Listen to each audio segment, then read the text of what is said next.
وعلى آله وصحبه أجمعين أما بعد أعوذ بالله السميع العليم من الشيطان الرجيم بسم الله الرحمن الرحيم يا أيها الذين آمنوا اجتنبوا كثيرا من الظن إن بعض الظن إثم ولا تجسسوا ولا يغتب بعضكم بعضا أيحب أحدكم أن يأكل لحم أخيه ميتا فكرهتموه واتقوا الله إن الله تواب رحيم۔ سورۃ الحجرات کی آیت نمبر 12 ہے، اس میں بہت ساری اخلاقی تعلیمات دی گئی ہیں۔ کل کے درس میں ہم نے آیت نمبر 11 کے حوالے سے گفتگو کی تھی، اور میں نے آپ سے ایک گزارش بھی کی تھی کہ یہ پوری صورت اس میں بڑے معاشرتی آداب اور اخلاقیات کی تعلیم دی گئی ہے، لہذا اس کو 3-4 مرتبہ ترجمے کے ساتھ ہر شخص پڑھ لیں۔ آج جو آیت میں نے آپ کے سامنے پڑھی ہے، اس کا معنی اور مفہوم اختصار کے ساتھ بیان کروں گا، اور بدقسمتی سے اس وقت ہم سب اس کے لپیٹ میں آئے ہوئے ہیں، جو کہ بہت بڑا گناہ ہے، اور اس سے اس قدر لڑائی جھگڑے بھی ہو جاتے ہیں اور بدامنی ہو جاتی ہے، اور نتیجتاً دلوں سے محبت نکل کے بدورت جگہ جو ہے وہ پکڑ لیتی ہے، اور اللہ رب العالمین نے اس سے ہمیں خبردار کیا۔ وہ عمل ہے بدگمانی کا۔ یا ایھا الذین آمنوا، اے ایمان والو، اجتنبوا کثیرا من الظن ان بعض الظن اثم، بدگمانی مت کرو، یہ گناہ ہوتا ہے۔ اچھا، بدگمانی کسی کے متعلق برا خیال، برا تصور، اس کے متعلق غلط رائے قائم کر لینا، حالانکہ نبی صلی اللہ علیہ وسلم کی بہت ساری احادیث ہیں جو اس کے برعکس ہمیں تعلیم دیتی ہیں۔ ظنوا بالمؤمنین خیرا، ایک حدیث یہ ہے کہ آپ نے ہر مومن بھائی اور بہن کے متعلق اچھا گمان ہو۔ اسی طرح یہ تعلیم دی گئی کہ ہر مسلمان کو آپ اپنے سے بہتر سمجھنے کی کوشش کرو، دیکھنے کو وہ کیسا لگ رہا ہے، فیلڈ اس کا کیا ہے، قطع نظر اس کے آپ یہ ذہن میں رکھو کہ نہ جانے اس نے کون سی ایسی نیکی کر لی ہو کہ اللہ کا اس کے یہاں بڑا مقام بن چکا ہو، اور مجھ سے زیادہ اللہ کو اس کے ساتھ محبت ہو، لہذا اس کے متعلق اچھا گمان ہو۔ ہم نے صرف جو ہے مولانا حضرات داڑھی ٹوپی ان کو اچھا سمجھ لیا ہے، اور باقی عام لوگوں کے متعلق ہماری رائے کچھ اور ہوتی ہے۔ یہ بھی بہت بڑی ہے۔ ٹھیک ہے، علماء کرام کا آپ احترام دیتے ہیں، ان کے متعلق اچھا آپ کا کیا ہے، لیکن دوسرے عام مسلمان بھائیوں کے متعلق آپ کیوں ایسا تصور کریں کہ وہ تو کچھ نہیں ہے، وہ تو گناہ گار، وہ تو ایسا بھٹکا ہوا، وہ تو یہ، وہ تو یہ۔ بالکل برادری کنبے قبیلے کی وجہ سے بعض اوقات کہتے ہیں کون سا قبیلہ ہے، کاسٹ کون سی ہے جی، خاص طور پہ کچھ قبائل میں جہاں پر سندھ میں جہاں بیٹھے ہیں تعارف ہو رہا ہوتا ہے تو پہلا سوال کیا جائے کہ کون سے قبیلے سے ہو۔ اب مجھے تو سندھی آتی نہیں ہے کہ میں وہ لفظ استعمال کرتا، کون سے قبیلے سے، اچھا تم سومرا ہے، فلانا ہے، فلانا ہے، بس وہیں سے رائے قائم کر لی کہ یہ خاندان تو ہوتا ہی ڈاکو ہے، یہ تو ہوتے ہی ایسے ہیں، یہ تو ہوتے ہی ایسے ہیں۔ اللہ بہت بڑا بنا، ہر کنبے، ہر قبیلے میں، ہر علاقے میں، ہر کمیونٹی میں اچھے لوگ بھی ہیں، برے لوگ بھی ہیں، اب سب کو ایک لپیٹ ایسا نہ کریں۔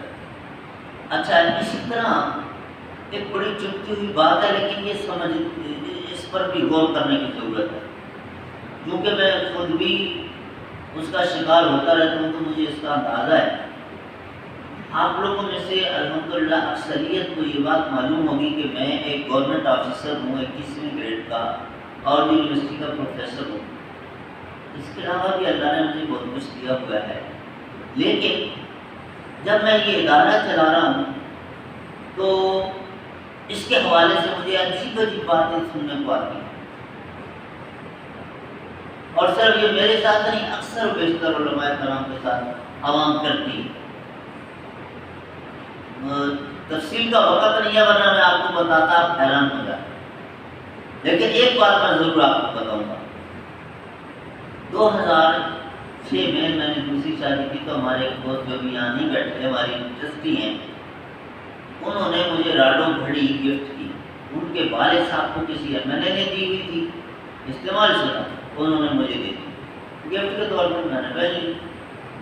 اب وہ ایک صاحب آئے یہاں میرے پاس بیٹھے تھے، ہم انہیں کو عمرہ بھی کر کے آئے تھے والدین کے ساتھ، یہاں سے تو اٹھ کے چلے گئے، اور اس کے بعد اتفاقاً انہیں کے پاس آ گئے، نام لے لیتا ہوں عبد الظاہر سنٹی صاحب جو بلوچ چوک پہ جن کی دکان تھی، ان کے پاس جا کے بیٹھ کے میرے خلاف لگا ہوا، وہ جناب اتنی بڑی مہنگی ہوتی، تو پہلے تو انہوں نے ذرا ڈھیل لی، تو مختلف باتیں تھیں کہ یار بڑے عہدے پر ہیں لوگ، تحفے بھی دیتے رہتے ہیں ایسے لوگوں کو، یہ ہم بھی نہیں دیے، نہیں جی ایسے کیسے ہو سکتا ہے، ہمیں کوئی نہیں تحفہ دیتا ہے، ان کو بڑا وجہ۔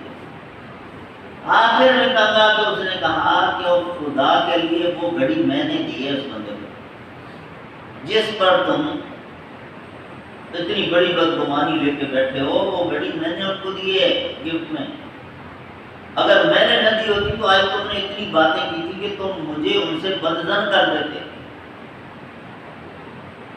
اسی طرح یہاں اسی بندے نے اپنا سامان اتروایا، یہ کافی سال پہلے کی بات ہے، کہ میری دکان میں اتنا مال رکھنے کی جگہ نہیں ہے، تو آپ یہ جگہ خالی اس وقت ہمارے پاس پڑی ہوئی تھی، تو اس میں میرا آٹا رکھ لیں، پھر میں اس کو کھا لوں گا۔ فیکٹری کو اس نے ٹرک منگوایا، اسی گلی میں ہمارے وہ صاحب رہتے ہیں، نام نہیں لیتا ہوں کہ برا لگے گا ان کو، ابھی بھی موجود ہیں، انہوں نے ان کو کہا ہر شخص کے پاس بہت سامان آیا، تمہیں کتنا ملا؟ اس نے کہا کیا آیا؟ بڑا راشن آیا، بڑا سامان آیا، تو سارا کچھ خود کھا جائیں گے، آپ خیال رکھنا، آپ بھی ان کے ساتھ، آپ بھی اپنا حصہ وصول کرنا۔ تو اس کے بعد ان کو بات، اس نے کہا کیا کرتے کرتے، اس نے کہا خدا کے لیے وہ میں نے آٹا منگوایا ہے فیکٹری سے اور ان کے پاس رکھوایا کہ میرے پاس دکان میں جگہ نہیں۔ تو اللہ کے بندو، یعنی نبی صلی اللہ علیہ وسلم کی حدیث تو یہ ہے کہ اگر آپ کچھ دیکھتے بھی ہیں نا کسی کا، تو اپنی نظروں کو جھٹلا دیں کہ میں غلط دیکھ رہا ہوں، یہ بندہ ایسا نہیں کر سکتا۔ دیکھیں کتنی بڑی بات ہے، اور ہم دوسرے ایکسٹریم پہ کھڑے ہیں، بغیر دیکھے بغیر تحقیق کیے ہم بندے کو مجرم بناتے ہیں۔ وہاں یہ ہے کہ آپ دیکھ رہے ہیں کہ ایک بندہ غلطی کر رہا ہے، کہ اس کے باوجود آپ پردہ بھی ڈالو اور آپ ذہن بناؤ کہ میری آنکھ غلط دیکھ رہی ہے، یہ بندہ ایسا نہیں کر سکتا، آنکھ صحیح دیکھ رہی ہے، لیکن مقصد یہ ہے کہ آپ کے دل میں اس کا احترام ختم نہ ہو جائے، آپ کی نظروں میں وہ گر نہ جائے بندہ غلط کر رہے ہیں، آپ علیحدگی میں اس کی اصلاح کرو، اس کو بتاؤ کہ بھائی آپ یہ غلط کر رہے ہیں۔ اس کے علاوہ ایک اور حدیث ہے جو اس سے بھی زیادہ تاکید کرتی ہے کہ آپ اس کے لیے 70 عذرا، اس بندے کے لیے 70 بہانے تلاش کرو۔ 70 بہانوں سے مراد 70 ہی نہیں ہے، مطلب بہت زیادہ، کہ ضرور اس بندے کے ساتھ یہ پرابلم ہوگا، یہ پرابلم، تب یہ کر رہا ہے، ورنہ یہ بندہ ایسا نہ کرتا، ایسا برا نہیں ہے کہ یہ حرکت کرتا، اس کے ساتھ ضرور کوئی پرابلم ہے۔ اس کے لیے بہانے تلاش کرو اپنے مومن بھائی کے لیے۔ پھر وہ حدیث کے من 17 مسلمان 17 ہوگا، جو شخص اپنے مسلمان بھائی کے عیبوں پر پردہ ڈالتا ہے، اللہ تعالیٰ اس کے عیبوں پر پردہ ڈالتا ہے۔ آج آپ کسی کی پردہ پوشی کریں گے، فرشتہ آپ ہی نہیں ہے، آپ کے اندر بھی لاکھوں خامی ہیں، اللہ آپ کے پردے ڈال دے گا۔ لیکن اگر آپ کسی کے پیچھے پڑ گئے، یوں اس نے قصور کیا بھی نہیں اور اس کو مجرم بنائے پھرتے ہیں، تو پھر اللہ کسی کو کھڑا کرے گا کہ جو تمہارے متعلق بھی کرے. تو یہ ٹٹ فار ٹیٹ. اچھا اب یہ ہے کہ جو میں نے آپ سے شروع میں بات کی، کیا ہوتا ہے پھر؟ اب جیسے مجھے پتا چلا کہ فلاں نے میرے متعلق یہ کہا ہے، تو میرے دل میں کہاں رہی اس کی محبت؟ میں جتنا بھی کوشش کرتا رہوں، در گزر، لیکن وہ بات تو نہیں رہی. اب دلوں میں اگر محبت نہ رہے اور پڑوس میں ہو، رشتے دار ہو، اور یہ سارا کیا زندگی ہم جی رہے ہیں؟ یہ کون سی انسانیت ہے اور یہ کون سا اسلام ہم فالو کر رہے ہیں؟ ظلم بالمؤمنین خیرا. کبھی بھی آپ نے کسی مسلمان بھائی کے متعلق غلط گمان مت رکھیں، غلط سوچ مت رکھیں، غلط رائے مت قائم کریں. جب تک آپ کو 100% یقین نہ ہو جائے اس وقت تک آپ اس کی کسی غلطی کو تسلیم نہ کریں. اور ہم نے غالباً پچھلے درس میں بیان بھی کیا تھا کہ اگر کوئی شخص آتا ہے آپ کے سامنے اور بات کرتا ہے، کبھی تصدیق نہ کرنا، جب بات نہ ماننا جب تک کہ پورا ثبوت آپ کے پاس نہ ہو، ایویڈنس نہ ہو. بالکل آپ بات نہ مانو، اس کو ٹوکنا کہ آپ غلط کر رہے ہو، شرارت کر رہے ہو. اچھا فرمایا کہ یہ بدگمانی بہت بڑا گناہ ہے اور معاشرے میں بگاڑ پیدا کرتا ہے. بات چھپتی نہیں ہے، نکل آتی ہے، پھر آپ کی آپس میں لڑائیاں. تم کون ہوتے ہو پھر مختلف یہ کہنے والے، اور ظالم تم نے مجھے اس پر مجرم بنا دیا، اور یہ ساری باتیں پھر ہوتی ہیں. اچھا ولا تجسسوا، اگلے لفظ جاسوسی مت کرو. جان بوجھ کے ٹو لگا کر دوسروں کے ہم عیب تلاش کرتے ہیں، یہ بھی بالکل شریعت کے خلاف ہے. کہ آپ نے پردہ پوشی کرنی ہے اور پھر وہ حکم من حسن اسلام المرء ترکہ ما لا یعنی. اچھا اسلام یہ ہے، اچھا رویہ یہ ہے کہ جس چیز سے آپ کا کوئی کنسرن نہیں ہے نا، آپ کیوں اس پر اپنا ٹائم ضائع کرو، اپنی توجہ، اپنی سوچ اپنی اوائڈ کرو. آپ اپنے کام سے کام رکھو. اور یہ ویک پوائنٹ لوگوں کے تلاش کرنا. اب میں چھوٹی سی مثال دیتا ہوں آپ کو. شریعت کا حکم ہے آپ کسی کے گھر گئے ملنے کے لیے، دروازہ بند ہے، بیل لگی ہوئی ہے، بیل نہیں ہے، چلے ویسے دروازہ لاک کرنا چاہتے ہیں، دروازہ آپ نے کھٹکھٹایا اور پھر کہاں کھڑے ہوں گے؟ ایک سائڈ پہ کھڑے ہوں گے، سامنے نہیں کھڑے ہوں گے، حالانکہ دروازہ بند ہے. تب بھی آپ سامنے نہیں کھڑے ہوں گے، آپ ایک سائڈ پہ کھڑے ہوں گے کہ اچانک دروازہ کھلے اور آپ کی نظر اندر پڑے. ایک سائڈ پہ کھڑے ہو جائیں، گھر والے آئیں، دروازہ کھولیں، دعا سلام ہو، خیریت معاملہ، اور اس کے بعد آپ کو اندر بلا کے بٹھائیں تو ٹھیک ہے جی، تو وہیں سے باہر ہے. تو جی جائے کہ آپ خود تلاش کریں، بندے چھوڑ کے اس کے عیب تلاش کریں. اچھا ایڈمنسٹریشن، مینجمنٹ، اس کو بعض اوقات ضرورت ہوتی ہے. حتیٰ کہ رسول کریم صلی اللہ علیہ وسلم نے مختلف غزوات میں اپنے صحابہ کرام کو کچھ کو ڈیوٹی لگائی کہ آپ ذرا بھیس بدل کر جاؤ دشمن کے کیمپ میں، دشمن کے لشکر میں، اور چیک کرو کہ ان کے ارادے کیا ہیں. وہاں ضرورت دشمن سے خبردار رہنے کے لیے تو آپ صلی اللہ علیہ وسلم نے بھیجا. اسی طرح کوئی بھی گورنمنٹ ملک کے دفاع کے لیے، اپنے قوم کے دفاع کے لیے اگر محکمہ بناتی ہے، جیسے ہمارے یہاں CID محکمہ بناتی ہے، تو ان کے لیے ٹھیک ہے، دشمن سے خبردار ہیں، اور اپنے اندر کوئی دشمن بیٹھا ہو اس سے خبردار ہیں، یہ ٹھیک ہے. لیکن ہمارے حکمران کیا کرتے ہیں؟ وہ قوم اور ملک کے لیے جاسوسی نہیں کرواتے، وہ اپنے لیے کرواتے ہیں، اپنی ذات کے لیے.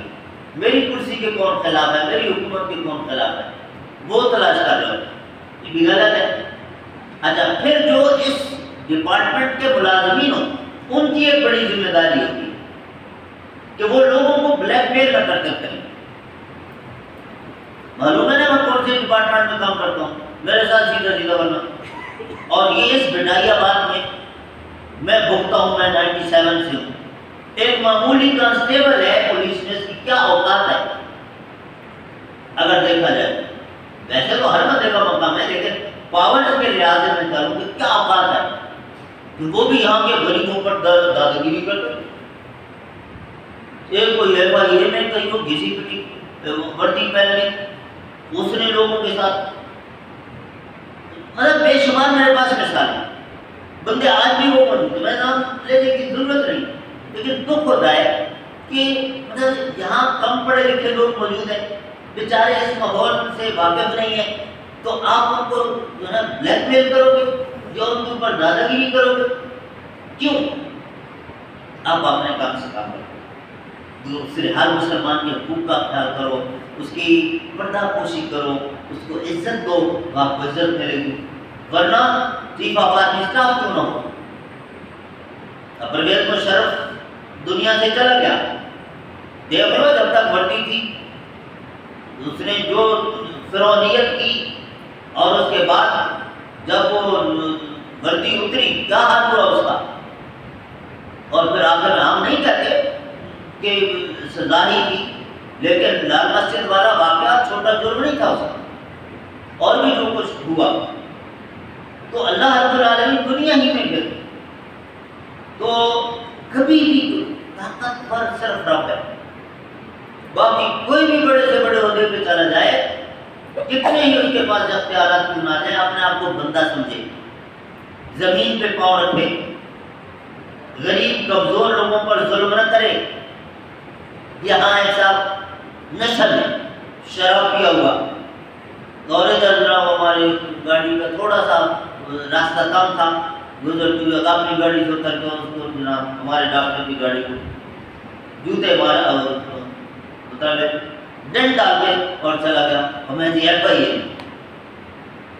تو ایسے لوگوں کا علاج بھی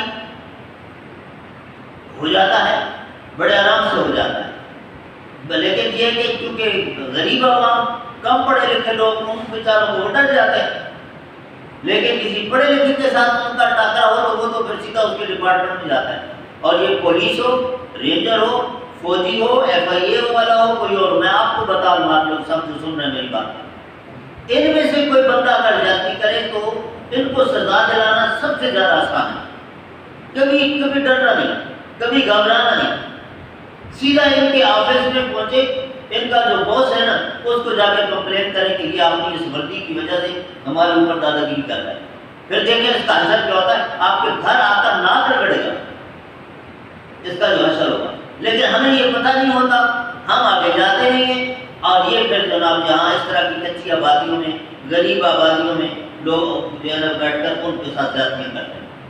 بہرحال بات یہ ہو رہی تھی کہ جاسوسی مت کرو، ایک دوسرے کی غلطیاں جو ہے وہ تلاش نہ کرو، پتہ بھی چل جائے تو پردہ ڈال، ولا یغتب بعضکم بعضا، غیبت مت کرو۔ غیبت یہ ہوتی ہے بندے کے اندر خامی موجود ہے، لیکن آپ اس کی غیر موجودگی میں دوسرے لوگوں کے سامنے بغیر ضرورت کے وہ اس کی خامی بیان کرتے ہیں، یہ غیبت ہے۔ اگر اس کے اندر وہ خامی موجود نہیں ہے اور آپ لوگوں کے سامنے بیان کر رہے ہیں نا، تو یہ تو آپ تہمت لگا رہے ہیں، یہ تو آپ الزام لگا رہے ہیں، یہ تو آپ جھوٹ بول رہے ہیں اس کے متعلق، خامی موجود ہے، لیکن آپ اس کی عدم موجودگی میں دوسرے لوگوں کے سامنے، اب صاف ظاہر ہے کہ جب یہ اس تک پہنچے گی بات تو وہ لڑے گا آپ سے، اور اللہ تعالیٰ نے یہاں ارشاد فرمایا یحب احدکم ان یاکل لحم اخیہ میتا، تم اپنے ایک مردہ انسان بھائی کا گوشت کھانا پسند کرو گے؟ ایک انسان کی ڈیڈ باڈی سامنے پڑی ہے، اس کا ایک پیس کاٹ کر وہ گوشت کھاؤ گے؟ فَكَرِهْتُمُوهُ، یقیناً تمہیں بہت ہی مکروہ لگے گا، بہت برا لگے گا، تم نہیں کھا سکتے۔ اشارہ کیا دیا کہ جس طرح تمہیں مردہ انسان کا گوشت کھانا برا لگتا ہے، اسی طرح اللہ کو تمہاری یہ بد اخلاقیاں بری لگتی ہیں۔ کتنی بڑی بات ہے۔ اچھا، اس غیبت کے حوالے سے اس کی کچھ استثناءات بھی ہیں۔ بعض اوقات ضرورت ہوتی ہے کہ اس بندے کے متعلق حقیقت بتلا دی جائے، لیکن اس کے پیچھے ایک مقصد ہے۔ ایک تو جب آپ اصول حدیث پڑھتے ہیں تو راویوں پر بحث کرتے ہوئے ہمارے محدثین کرام نے جو تہجد گزار لوگ تھے انہوں نے تحقیق کر کے تو بتایا کہ فلاں بندہ جو ہے جھوٹ بولتا تھا، فلاں بندہ اس کی میموری اتنی نہیں تھی کہ وہ چیزوں کو اچھی طرح یاد رکھ سکتا۔ یہ کیوں بتایا کہ اس کی جو روایت ہے، اس نے جو بات کی ہے وہ ایکسیپٹیبل نہیں ہے، قابل قبول نہیں ہے، دھوکہ نہ کھانا، اس نقصان سے بچانے کے لیے بتایا ہے۔ بالکل اسی طرح اگر دو بندے کوئی لین دین کرنے جا رہے ہیں، اب آپ کا تجربہ ہو چکا ہے ایک بندے کے ساتھ اور وہ تجربہ بڑا برا تجربہ ثابت ہوا، بیڈ ایکسپیرینس آپ جس کو کہتے ہیں۔ اب وہ بندہ کسی اور کے ساتھ لین دین کرنے جا رہا ہے، وہ جو تیسرا ہے اس کو اس کے متعلق نہیں پتا، وہ اس کو اچھا ہی سمجھتا ہے۔ آپ اس وقت اگر یہ سوچتے ہیں کہ بھئی میرے ساتھ تو ہوا، یہ اب اس سے قرضہ لینے کے لیے جا رہا ہے، یہ اس کو بھی ڈر مارے گا، کل ان کی آپس میں لڑائی ہوگی، بہتر یہ کہ میں پہلے ان کو بتا دوں۔ اس وقت یہ نیت نہ ہو کہ کل یہ میرے ساتھ لڑا تھا، میرے ساتھ، اب لہٰذا میں اس کو وہاں سے قرضہ نہیں لینے دوں گا، مدد نہیں لینے دوں گا، یہ نیت نہیں ہونی چاہیے۔ یہ نیت تو پھر جرم ہے۔ نیت یہ ہو کہ اس بندے کو نقصان نہ پہنچے اور ان کے آپس میں لڑائی نہ ہو۔ اس نیت کے ساتھ اگر آپ اس تیسرے شخص کو جا کے بتا دیتے ہیں کہ بھائی میرا کچھ ایکسپیرینس ایسا ہو چکا ہے، اس لیے براہ مہربانی احتیاط کر لو، تو اچھی بات ہے۔ محتاط الفاظ میں، بہت زیادہ تفصیل میں جائے بغیر، اس کو گالی گلوچ کیے بغیر اگر بتا دیتے ہیں تاکہ وہ اس کی شر سے بچ جائے۔ وہ تو وارداتی آدمی ہے، اوپر سے میٹھا بن کے لوگوں کو چیٹ کرتا ہے۔ اگر آپ اس مقصد کے لیے بتا دیتے ہیں تو یہ غیبت کے زمرے میں نہیں آئے گا کہ آپ ان کو لڑائی سے بچانا چاہتے ہیں، اس بندے کو دھوکے سے بچانا چاہتے ہیں۔ اگر یہ مقصد نہیں ہے تو پھر یہ غیبت ہے اور یہ بہت بڑا جرم ہے۔ اور اس کے بعد آخر میں کہا کہ اگر تم سے یہ غلطیاں ہو گئی نا جان جانے میں، اللہ سے معافی مانگو، تواب الرحیم، اللہ توبہ قبول کرنے والا، توبہ قبول کرنے والا مہربان ہے۔ اور تم اگر توبہ بھی نہیں کرتے، جرم کیا تم نے اور پھر توبہ بھی نہیں کرتے تو بہت بڑے ظالم۔ حقوق اللہ میں اگر کوتاہی کی ہو تو توبہ ڈائریکٹ اللہ سے ہی، اللہ سے معافی مانگیے کہ اللہ بس یہ میرے مجھ سے آپ کے حق میں غلطی ہو، مجھے معاف کرو۔ اور اگر اللہ کی مخلوق کے حق میں غلطی ہوئی ہے تو پہلے وہ بندہ جس کے ساتھ زیادتی کی آپ نے، جس کی حق تلفی کی، اس سے معافی مانگے، اس سے صلح کرے، اور اس کے بعد پھر اللہ سے بھی معافی مانگے کہ آپ نے اللہ کا بھی قانون توڑا، رب کا حکم کچھ اور تھا اور آپ نے کیا کچھ اور ہے۔ وَمَن لَّمْ يَتُبْ فَأُولَٰئِكَ هُمُ الظَّالِمُونَ۔ ایک طرف مجرم ہے، دوسری طرف چودھری بن کے رہتا ہے، تو یہ بہت بڑا ظالم ہے، اور پھر ظلم کا انجام کبھی بھی اچھا نہیں ہوتا۔ آخرت تو بعد کی بات ہے نا، دنیا ہی میں وہ بھگتے۔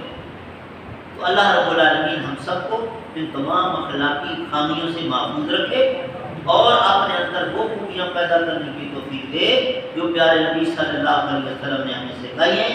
سبحان ربک رب العزت عما یصفون وسلام علی المرسلین والحمد للہ رب العالمین۔